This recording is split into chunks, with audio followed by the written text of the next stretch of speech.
Hello everyone. आज की कहानी है बिन माँ की बच्ची भाग 2। कहानी अगर अच्छी लगे तो लाइक करें, शेयर करें और प्यार भरी कहानी चैनल को सब्सक्राइब करें।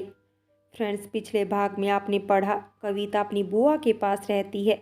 आनंद और कविता की शादी हो जाती है, लेकिन शादी की पहली ही रात को आनंद बहाना बनाकर चला जाता है और वापस नहीं आता।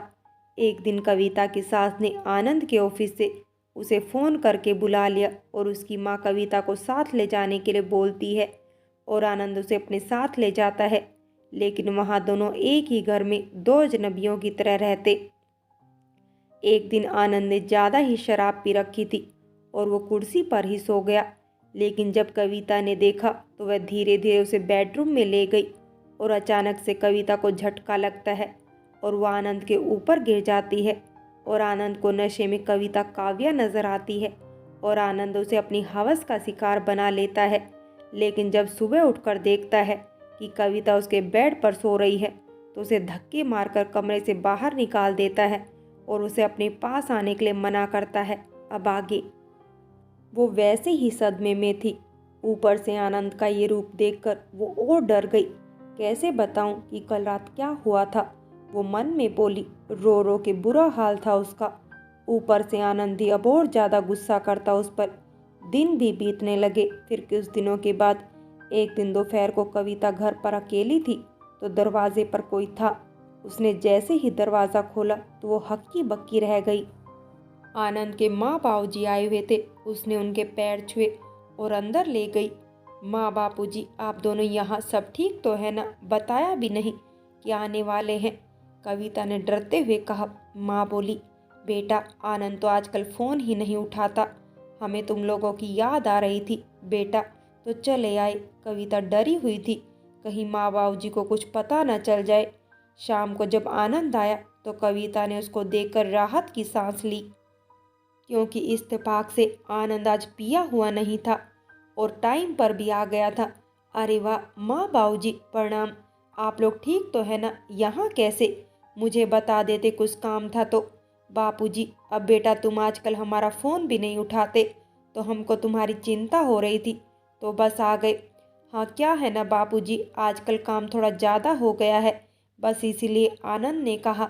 कविता समझ नहीं पा रही थी कि ये चमत्कार है या फिर क्या है। रात को खाने के बाद सब सोने गए। कविता भी कमरे में थी आज आनंद के। जैसे ही आनंद कमरे में आया उसने दरवाज़ा बंद किया और कविता को धक्के मार के जमीन में गिराते हुए बोला, माँ बाबूजी जब तक हैं तू इस कमरे में रह सकती है, लेकिन अपनी जगह मत भूलना। एक दिन आनंद थोड़ा जल्दी में था, वो बिना नाश्ता किए ही चला गया। कविता माँ बाबूजी को नाश्ता परोस रही थी कि चक्कर खाकर गिर पड़ी। आनंद ने डॉक्टर को घर पर ही भेज दिया। डॉक्टर ने बताया कविता माँ बनने वाली है। माँ बाबूजी की खुशी का आज ठिकाना नहीं था। हे भगवान, आज बहुत खुशी का दिन है। बहू, आज तुम्हारी वजह से हमें ये खुशी नसीब हुई है, तुम्हारा धन्यवाद, माँ ने कहा कविता से। बाबूजी, आनंद की माँ, देखा तुम बेकार में ही चिंता कर रही थी, यहाँ तो सब कुछ नॉर्मल है, देखो। वो खुश थे क्योंकि उनको सब नॉर्मल लग रहा था, लेकिन कविता बुरी तरह से डरी हुई थी क्योंकि वो जानती थी कि सब नॉर्मल नहीं है बल्कि सब उल्टा है। मैं माँ बनने वाली हूँ, लेकिन मेरे बच्चे के पिता को इसके बारे में पता भी नहीं होगा। वो सोच ही रही थी कि आनंद को जब पता चलेगा तो कैसी प्रतिक्रिया देंगे। शाम को जब आनंद आया तो माँ ने मिठाई खिलाते हुए कहा, खाओ बेटे, आज तो मौज है। क्या बात है माँ, आप लोग बहुत खुश लग रहे हो, लॉटरी लगी है क्या? आनंद ने कहा। हाँ बेटा, बात ही कुछ ऐसी है। पिताजी ने आनंद को गले लगाते हुए कहा, तुम पापा बनने वाले हो, बधाई हो। आनंद समझ नहीं पा रहा था। उसे लगा कविता शायद यूं ही बातें बना रही होगी। उसने कविता की तरफ देखा, वो डर के मारे कमरे में चली गई। देखो शर्मा गई बेचारी, माँ बोली। आनंद कमरे में गया और गुस्से से बोला, ये क्या बकवास कर रही हो, बताओगी जरा। जी वो कविता बुरी तरह से डरी हुई थी। वो कैसे कहे, क्या कहे, कुछ नहीं समझ पा रही थी। इतने में माँ बापूजी ने आवाज लगाई। उनकी बात अधूरी रह गई। 2 दिन बाद ही माँ बापूजी के जाने का समय आ गया। माँ बापूजी को दोनों ने झूठी मुस्कान के साथ विदा किया और फिर लौटने लगे। रास्ते भर कविता भयंकर डरी हुई थी क्योंकि आनंद बहुत गुस्से में था और गाड़ी भी बहुत तेज चला रहा था। घर पहुंचते ही आनंद ने कविता का हाथ जोर से खींचते हुए अंदर लेकर आया और दरवाजे को जोर से बंद किया। आज डॉक्टर ने तुम्हारी प्रेगनेंसी रिपोर्ट के लिए फ़ोन किया था मुझे, अब बताओ ये चक्कर क्या है। आनंद बहुत गुस्से में था। कविता डर के मारे मुंह से शब्द भी नहीं निकाल पा रही थी। फिर वो बोली, जी वो ये सच है कि मैं माँ बनने वाली हूँ Anand ji. What nonsense is this. मेरे ऑफिस जाते ही कौन आता है तुमसे मिलने, बताओ। ऊपर से तो बहुत सती सावित्री बनती हो ना, अंदर से इतनी घटिया हो।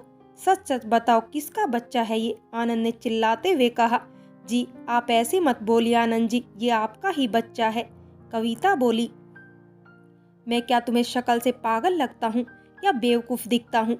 आज तक तुमको मैंने कमरे तक में आने नहीं दिया और तुम किसी और का पाप मेरे सर डालना चाहती हो। आनंद ने कविता का हाथ मरोड़ते हुए कहा। दर्द में कराते हुए कविता आनंद को समझाना चाहती थी, आनंद जी ये सच है, मैं कसम खा के कहती हूँ ये आपका ही बच्चा है। मुझे मौका तो दीजिए, बात तो सुनिए मेरी। आनंद, मुझे तुम्हारी कोई बकवास नहीं सुननी है। मैं तुमको तलाक देने वाला हूँ, फिर काव्या से शादी करने वाला हूँ, इसलिए ये सब खेल खेल रही हो ना। आनंद गुस्से में उसे मारता ही जा रहा था। फिर वो बोली, उस दिन आप बहुत ज्यादा नशे में थे, याद करने की कोशिश कीजिए आनंद जी। अचानक उसके हाथ रुक गए। कुछ कुछ सपने जैसा उसे याद आ रहा था। वो अक्सर काव्या के साथ रात बिताता था, इसलिए उस रात भी उसे लगा कि वो काव्या के साथ है और आनंद सर पकड़कर बैठ गया। सच जानने के बाद उसको झटका सा लगा, ये मुझसे क्या हो गया, मुझसे इतनी बड़ी गलती कैसे हो गई। वो गुस्से से घर से निकल गया। थोड़ी देर में किसी ने बताया कि आनंद का एक्सीडेंट हो गया है और वो आईसीयू में है। वह बेहोश था। सब घर वाले हॉस्पिटल पहुंच गए। कविता की बुआ और बाकी लोग भी आए थे।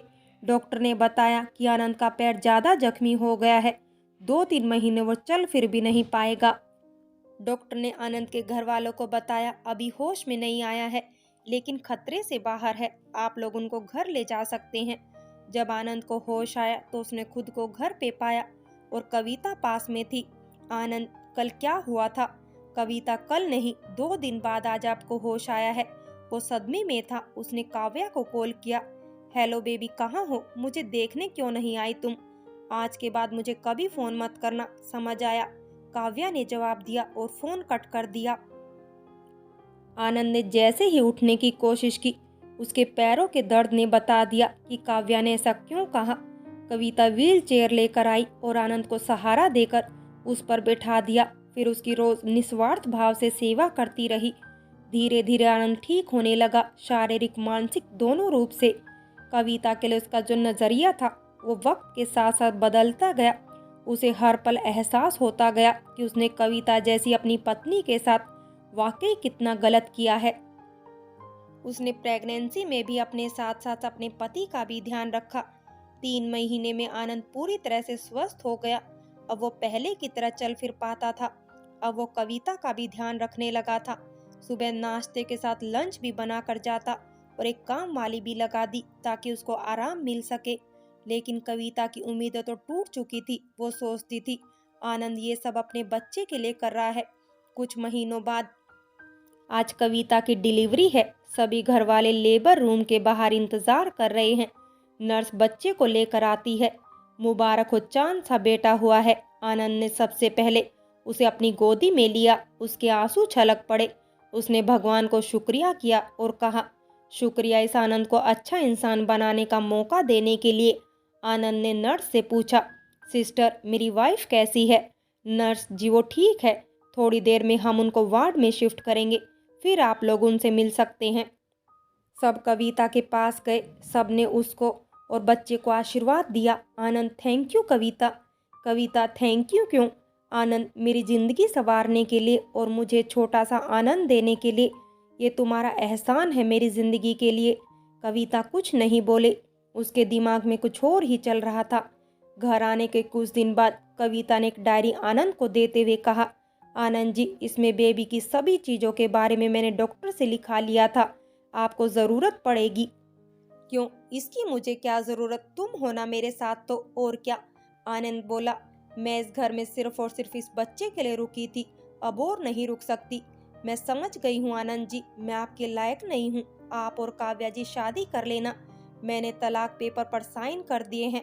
आनंद ने कविता का हाथ पकड़ लिया और उसे प्यार से समझाते हुए कहने लगा, ये क्या बोल रही हो तुम? जब तक तुम पर जुल्म करता रहा तब तक तुम मुझे प्यार करती रही, और आज जब मुझे समझ आ गया है तो एक आखिरी मौका भी नहीं दोगी मुझे?